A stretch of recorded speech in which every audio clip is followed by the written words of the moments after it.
एक पंडित जी प्रतिदिन रानी को कथा सुनाने महल में जाया करते थे।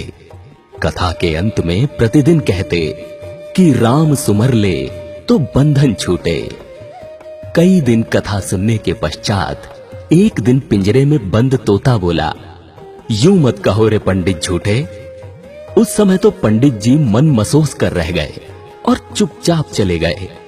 परंतु अब तोता प्रतिदिन पंडित को झूठे कहकर संबोधित करने लगा।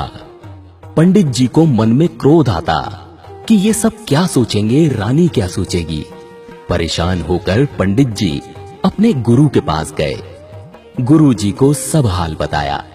गुरु जी अगले दिन पंडित के साथ स्वयं कथा करने गए और एकांत में तोते के पास जाकर पूछा, तुम पंडित को झूठा क्यों कहते हो? तोते ने कहा, मैं पहले खुले आकाश में उड़ता था। एक बार मैं एक आश्रम में जा बैठा जहां सब साधु संत राम राम राम बोल रहे थे। वहां बैठा तो मैंने भी राम राम बोलना शुरू कर दिया। एक दिन मैं उसी आश्रम में राम राम बोल रहा था, तभी एक संत ने मुझे पकड़कर पिंजरे में बंद कर लिया। फिर मुझे 2-4 श्लोक सिखाए। आश्रम में एक सेठ ने संत को भारी दान दक्षिणा दी। संत ने आशीर्वाद स्वरूप सेठ को मुझे सौंप दिया। अब सेठ ने मुझे चांदी के पिंजरे में रखा। मेरा बंधन बढ़ता गया। अब मैं स्वच्छ वायु और ताजा फलों के लिए भी तरसने लगा। निकलने की कोई संभावना न रही। एक दिन उस सेठ ने राजा से अपना काम निकलवाने के लिए उपहार स्वरूप मुझे राजा को दे दिया। राजा ने खुशी खुशी मुझे ले लिया, क्योंकि मैं राम राम और श्लोक बोलता था। रानी धार्मिक प्रवृत्ति की है, तो राजा ने मुझे रानी को दे दिया। रानी ने सोने का पिंजरा बनवा दिया और खाने में हमेशा मेवे और अन्य कीमती भोज्य पदार्थ ही मिलते हैं। मिर्च खाना, पेड़ पर लटके फलों में चोंच मारकर स्वाद लेना तो मैं भूल ही गया हूं।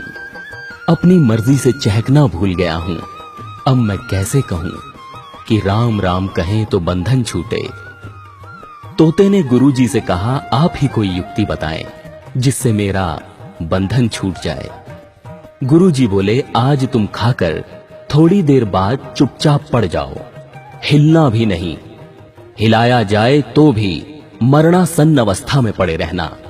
तोते ने ऐसा ही किया। रानी ने पिंजरा खोलकर खूब हिलाया डुलाया।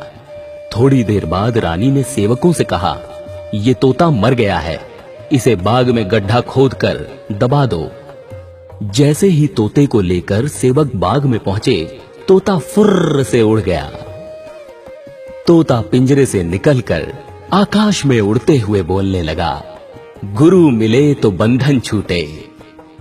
इस कहानी से हमें सीख मिलती है कि शास्त्र कितना भी पढ़ लो, कितना भी जाप कर लो, लेकिन सच्चे गुरु जब तक रास्ता न बताएं, तब तक मुक्ति पाना संभव नहीं है।